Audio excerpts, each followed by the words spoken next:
সুপ্রিয় দর্শক, আসসালামু আলাইকুম। সবাইকে স্বাগত জানাচ্ছি আজকে গুরুত্বপূর্ণ সংবাদে। প্রথমেই জানিয়ে দিচ্ছি সংবাদ শিরোনাম, পরে বিস্তারিত। যুদ্ধবিরতি ভেঙে গাজায় আবারও জোরদার হামলা করেছে ইসরায়েল। এদিকে গাজায় হামাস ইসরায়েলের 2 সেনাকে হত্যা। আরও থাকছে বিমান হামলায় ৪৫ জন নিহতের পর যুদ্ধবিরতি পুনরায় কার্যকর করার ঘোষণা দিয়েছে ইসরায়েল। সর্বশেষ রাশিয়ার গ্যাস প্ল্যান্টে ইউক্রেনে বড় হামলা।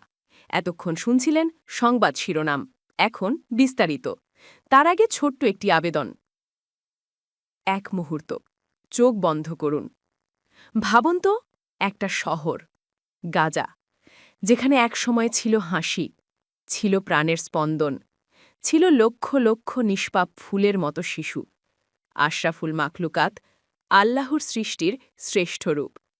দীর্ঘ 2 বছরের যুদ্ধবিরতির পর তারা ফিরছিল নিজেদের ভাঙা ঘরে, ধ্বংসস্তূপের নিচে মাথা নোয়াতে, হয়তো একটু শান্তি খুঁজতে। কিন্তু সেই শান্তি আর মিলল না। এক মুহূর্তে সব শেষ হয়ে গেল। এখন সেই শহরটা ধ্বংসস্তূপে পরিণত। সেই হাসিগুলো নেই, শুধু পড়ে আছে নিথর দেহ। ভাঙা দেয়ালের পাশে ছড়িয়ে আছে শিশুর ছোট্ট হাত পা, যারা কিছুদিন আগেও মা বলে ডাকত। ভাবতে কষ্ট হয়, তাই না? কিন্তু এই ভয়াবহ বাস্তবতাই এখন প্রতিদিনের চিত্র ফিলিস্তিনের গাজা উপত্যকায়। ফিলিস্তিনের শিশুর আত্মা যদি আপনার হৃদয় কম্পন সৃষ্টি করে, তবে নিচে কমেন্টে লিখুন, গাজায় শান্তি চাই। আর গাজার শিশুর কান্নায় যদি আপনার হৃদয় কেঁদে ওঠে, তাহলে শেয়ার করে ছড়িয়ে দিন প্রতিটি ধর্মপ্রাণ মানুষের কাছে। আপনার একটি শেয়ার, আপনার একটি কথা, হয়তো তা পৌঁছে যাবে তাদের কাছে যারা গাজার শিশুদের জন্য সাহায্যের হাত বাড়িয়ে দিতে পারে। সাবস্ক্রাইব করুন আমাদের চ্যানেলটি, কারণ আমরা জানাই সেই খবর যা বড় বড় মিডিয়া লুকিয়ে রাখে। চলুন বেশি কথা না বাড়িয়ে বিস্তারিত জেনে নিই। যুদ্ধবিরতি ভেঙে গাজায় আবারও জোরদার হামলা করেছে ইসরায়েল। ফিলিস্তিনের গাজায় আবারও হামলা জোরদার করেছে ইসরায়েল। রোববার ইসরায়েলি বাহিনীর হামলায় অন্তত ৩৩ জন নিহত হয়েছেন।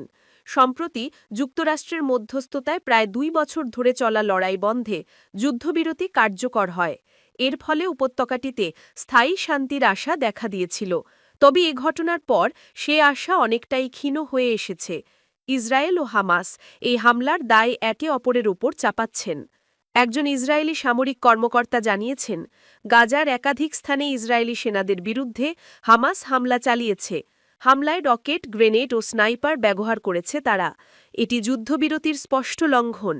জবাবে ইসরায়েল রাফায় বিমান হামলা চালিয়েছে। তবে হামাসের জ্যেষ্ঠ কর্মকর্তা ইজ্জত আল রিশেক বলেন, তারা যুদ্ধবিরতি মেনে চলতে প্রতিশ্রুতবদ্ধ, কিন্তু ইসরায়েল বারবার যুদ্ধবিরতি লঙ্ঘন করছে বলে তার অভিযোগ। আল রিশেক বা ইসরায়েলি সামরিক কর্মকর্তা কেউই গাজায় ইসরায়েলি হামলার বিষয়ে কিছু বলেননি। তবে গাজার গণমাধ্যম দপ্তর গতকাল শনিবার জানিয়েছে, যুদ্ধবিরতি চুক্তির পর ইসরায়েল ৪৭ বার চুক্তি লঙ্ঘন করেছে। হামাসের সশস্ত্র শাখা আল কাসিম ব্রিগেডস গতকাল এক বিবৃতিতে বলেছে, তারা ইসরায়েলের সঙ্গে হওয়া যুদ্ধবিরতি চুক্তি মেনে চলছে। তাদের কাছে রাফায় সংঘর্ষের কোনো খবর নেই। বিবৃতিতে বলা হয়েছে, আমরা চুক্তিতে থাকা সব বিষয় বাস্তবায়নের প্রতিশ্রুতি পুনর্ব্যক্ত করছি। এর মধ্যে সবচেয়ে গুরুত্বপূর্ণ হল গাজা উপত্যকার সব এলাকায় যুদ্ধবিরতি বজায় রাখা। আমাদের কাছে রাফায় সংঘর্ষের কোনো খবর নেই, কারণ এগুলো দখলদার বাহিনীর ইসরায়েলের নিয়ন্ত্রণাধীন রেড জোন। গত মার্চ মাস থেকে সেখানে আমাদের অবশিষ্ট গ্রুপগুলোর সঙ্গে যোগাযোগ বিচ্ছিন্ন। ইসরায়েলের প্রধানমন্ত্রী বেঞ্জামিন নেতানিয়াহু গাজার সশস্ত্র গোষ্ঠীর বিরুদ্ধে কঠোর পদক্ষেপ নিতে সেনাবাহিনীকে নির্দেশ দিয়েছেন। যুদ্ধবিরতি চুক্তি লঙ্ঘনের জন্য হামাসকে অভিযুক্ত করেছেন। এক বিবৃতিতে নেতানিয়াহুর কার্যালয় জানিয়েছে, হামাসের যুদ্ধবিরতি লঙ্ঘনের পর প্রধানমন্ত্রী নেতানিয়াহু প্রতিরক্ষা মন্ত্রী ও জ্যেষ্ঠ নিরাপত্তা কর্মকর্তাদের সঙ্গে পরামর্শ করেছেন। তিনি গাজা উপত্যকায় সশস্ত্র গোষ্ঠীর স্থাপনা লক্ষ্য করে কঠোর পদক্ষেপ গ্রহণের নির্দেশ দিয়েছেন। যুদ্ধবিরতি কার্যকর হওয়ার পরও এখনও পর্যন্ত মিশরের সঙ্গে রাফা, সীমান্ত ক্রসিংস সহ অন্যান্য গুরুত্বপূর্ণ সীমান্ত বন্ধ করে রেখেছে ইসরায়েল। ফলে দুর্ভিক্ষ পীড়িত গাজা উপত্যকায় বড় পরিসরে ত্রাণ সরবরাহ বন্ধ হয়ে গেছে। গতকাল শনিবার নেতানিয়াহুর দপ্তর জানায়, পরবর্তী নির্দেশ না দেওয়া পর্যন্ত রাফা সীমান্ত ক্রসিং বন্ধ থাকবে। সোমবার থেকে মিশরে ফিলিস্তিনের দূতাবাস আবারও শুরু হচ্ছে এমন ঘোষণা আসার পরপরই ইসরায়েল কথা জানিয়ে দেয়। তবে হামাস বলেছে রাফা ক্রসিং বন্ধ থাকায় তাদের কাছে থাকা জিম্মদের মরদেহ হস্তান্তর করতে অনেক দেরি হতে পারে। সংগঠনটির এক বিবৃতিতে বলা হয়েছে, রাফা ক্রসিং বন্ধ হলে ধ্বংসস্তূপের নিচে চাপা পড়া নিখোঁজদের খুঁজে বের করতে প্রয়োজনীয় সরঞ্জামের প্রবেশ বন্ধ থাকবে। এর ফলে মরদেহ শনাক্তে ফরেনসিক টিমের প্রবেশ ও প্রয়োজনীয় সরঞ্জামের ব্যবহার বাধাগ্রস্ত হবে। 2023 সালের 7 অক্টোবর ইসরায়েল আকস্মিক হামলা চালায় হামাস। এতে প্রায় 1200 ইসরায়েলি নিহত হন, জিম্ম করা হয় 251 জনকে। এর জেরে ওই দিন থেকেই গাজায় নৃশংস হামলা চালায় ইসরায়েল। তাদের হামলায় এখনও পর্যন্ত 68,000 ফিলিস্তিনি নিহত হন বলে গাজার হামাস নিয়ন্ত্রিত স্বাস্থ্য মন্ত্রণালয় জানিয়েছে। যুক্তরাষ্ট্রের হস্তক্ষেপে সম্প্রতি 2 বছরের বেশি সময় ধরে চলা যুদ্ধ অবসানে যুদ্ধবিরতি কার্যকর হয়। এর আগে কয়েক ধাপে জিম্মদের মুক্তি দেয় হামাস।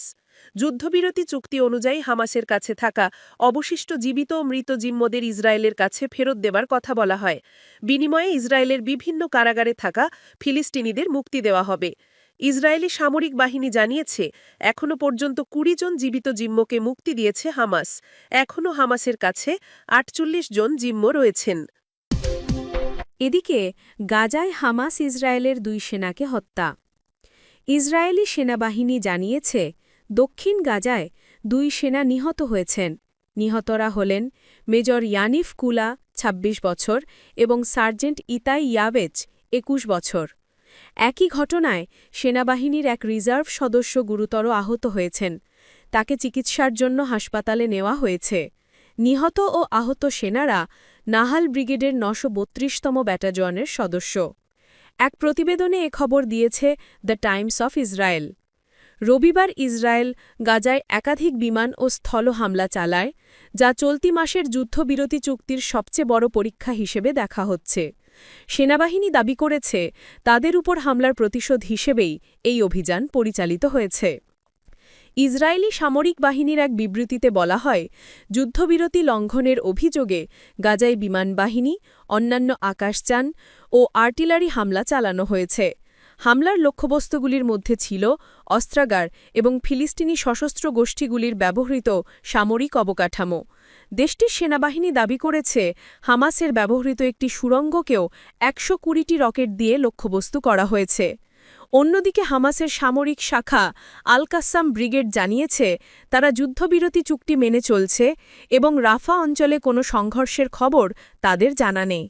বিবৃতিতে সংগঠনটি জানায়, রাফা এলাকায় কোনো সংঘর্ষ বা অভিযানের খবর আমাদের জানা নেই।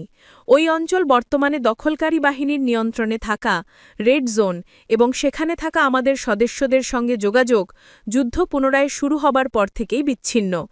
ইসরায়েলি বাহিনী রাফায় হামলার বিষয়টি নিশ্চিত করেছে এবং অভিযোগ করেছে যে হামাস তাদের সেনাদের লক্ষ্যবস্তু করেছে। থাকছে বিমান হামলায় ৪৫ জন নিহতের পর যুদ্ধবিরতি পুনরায় কার্যকর করার ঘোষণা দিয়েছে ইসরায়েল। ফিলিস্তিনের অবরুদ্ধ গাজা উপত্যকায় ব্যাপক বোমাবর্ষণের পর যুদ্ধবিরতি পুনঃকার্যকরের ঘোষণা দিয়েছে দখলদার ইসরায়েল। গতকাল রবিবার দিনভর গাজার বিভিন্ন জায়গায় হামলা চালায় ইসরায়েলি সেনারা। এতে অন্তত ৪৫ জনের মৃত্যু হয়েছে। ইসরায়েল জানিয়েছে, হামাসের হামলায় রবিবার সকালে রাফাতে তাদের 2 সেনা নিহত ও 3 জন গুরুতর আহত হয়। ওই সময় ইসরায়েলের সহযোগী সশস্ত্র গোষ্ঠীর সঙ্গে হামাসের সংঘর্ষ বাধে। তখন 2 ইসরায়েলি সেনাও নিহত হয়। যদিও হামাস জানিয়েছে, রাফার সংঘর্ষ সম্পর্কে তারা অবগত নয়। তা সত্ত্বেও দখলদাররা গাজার বিভিন্ন জায়গায় হামলা চালায়। দিনের শেষ দিকে আবারও যুদ্ধবিরতি কার্যকর করার ঘোষণা দিয়ে ইসরায়েলি প্রতিরক্ষা বাহিনী বা আইডিএফ বলেছে, রাজনৈতিক পর্যায়ের নির্দেশনা অনুযায়ী এবং গাজায় সিরিজ হামলার পর প্রতিরক্ষা বাহিনী আবারও যুদ্ধবিরতি কার্যকর শুরু করেছে, যা হামাস ভঙ্গ করেছিল। গত সোমবার হামাস ও ইসরায়েলের মধ্যে এ যুদ্ধবিরতি কার্যকর হয়। তার সত্ত্বেও প্রায় প্রতিদিন ইসরায়েল গাজার মানুষের ওপর হামলা চালিয়েছে। এতে করে যুদ্ধবিরতি কার্যকরের পরেও আরও অন্তত ৭০ জন ফিলিস্তিনি নিহত হয়েছেন। দখলদার ইসরায়েলের সরকার রবিবার ঘোষণা দিয়েছিল, গাজায় তারা ত্রাণ সরবরাহ বন্ধ করে দেবে। তবে এই নিষেধাজ্ঞা তুলে নেওয়া হয়েছে কিনা সেটি এখনও তারা জানায়নি। সর্বশেষ রাশিয়ার গ্যাস প্ল্যান্টে ইউক্রেনের বড় হামলার খবর। ইউক্রেনীয় ড্রোন হামলায় রাশিয়ার দক্ষিণাঞ্চলের ওরেনবুর্গ অঞ্চলে একটি বড় গ্যাস প্রক্রিয়াজাতকরণ কেন্দ্রে বড় ধরনের অগ্নিকাণ্ড ঘটেছে। রাশিয়া ও কাজাখস্তানের কর্তৃপক্ষ জানিয়েছে, আগুন লাগার পর কেন্দ্রটি সাময়িকভাবে গ্যাস গ্রহণ বন্ধ করে দিয়েছে।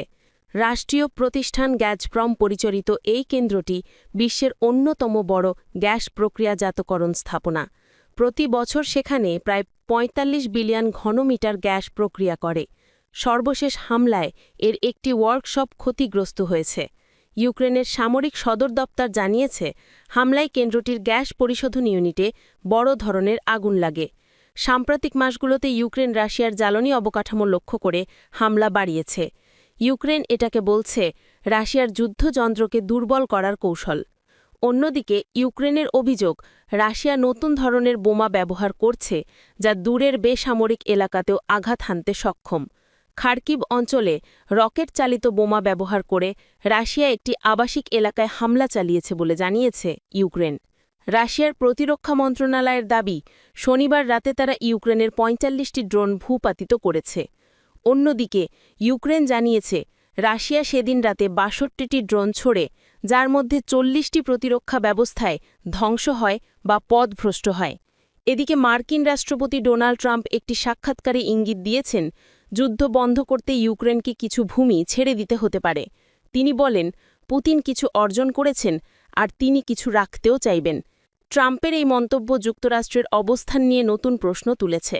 বিশ্লেষকদের মতে, বিষয়টি ইউক্রেনের জন্য কূটনৈতিকভাবে জটিল পরিস্থিতি তৈরি করতে পারে। এক মুহূর্ত থেমে ভাবুন, এই পৃথিবীর এক কোণে যখন শিশুরা মায়ের কোল খুঁজে পায় না, যখন এক একটি ঘর ধ্বংসস্তূপে পরিণত হয়, আমরা তখনও খবর শুনে পরের খবর দেখি। কিন্তু যদি সত্যি আপনার হৃদয় কাঁপে, যদি গাজার নিরীহ মানুষগুলোর জন্য একটুখানি ব্যথা অনুভব করেন, তবে নিচে কমেন্টে লিখুন, গাজায় শান্তি চাই। আর এই নিউজটি শেয়ার করুন, যেন সত্য পৌঁছায় প্রতিটি বিবেকবান মানুষের কাছে। আপনার একটি শেয়ার হতে পারে একটি প্রাণ বাঁচানোর সূচনা। সাবস্ক্রাইব করুন আমাদের চ্যানেল, কারণ আমরা বলি সেই খবর যা বড় মিডিয়া আড়াল করে রাখে। আমরা বিশ্বাস করি, সত্য গোপন নয়, সত্য প্রচারিত হওয়া উচিত। আপনি শুনছিলেন বিশ্বের নির্ভরযোগ্য সংবাদ। এতক্ষণ সাথে থাকার জন্য ধন্যবাদ।